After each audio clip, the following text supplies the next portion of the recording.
आज हम लोनार झील की इसी कहानी में उतरेंगे।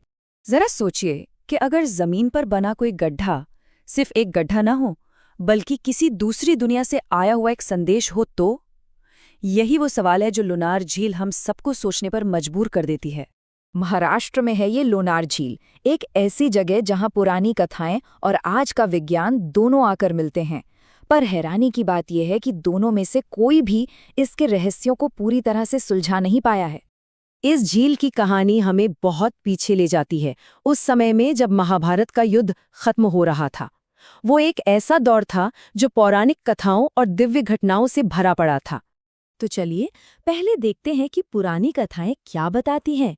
और ये कहानियां अंतरिक्ष से गिरे किसी पत्थर की नहीं है, नहीं, बल्कि ये किसी बहुत ज्यादा रहस्यमयी घटना का जिक्र करती हैं।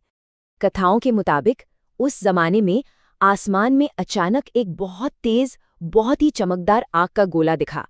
उसे देखकर सबके सब हैरान रह गए। और सबसे दिलचस्प बात, पुराने ग्रंथों के हिसाब से ये कोई मामूली उल्कापिंड नहीं था, बल्कि ये किसी दूसरे लोक से आया हुआ ऊर्जा का एक बहुत बड़ा गोला था। और जानते हैं, आज भी वहां के लोग एक बात कहते हैं। उनका कहना है कि कभी-कभी रात के अंधेरे में झील के ऊपर एक अजीब सी हरे नीले रंग की रोशनी तैरती हुई दिखती है।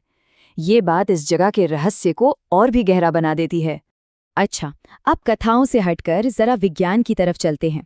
वैज्ञानिकों के पास इस झील के बनने की एक बिल्कुल अलग थ्योरी है, जो पूरी तरह से वैज्ञानिक तथ्यों पर आधारित है।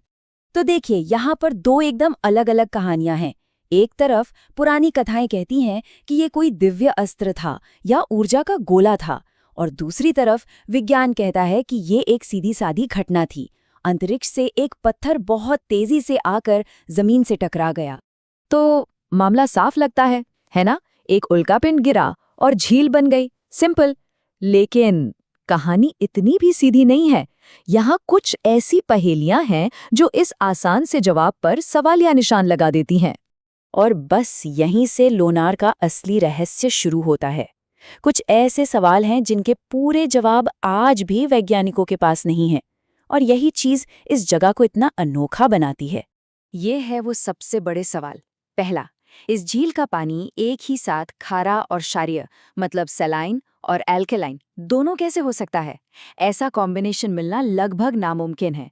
दूसरा, यहाँ ऐसे अजीब माइक्रो ऑर्गेनिजम्स क्यों मिलते हैं जो दुनिया में और कहीं है ही नहीं?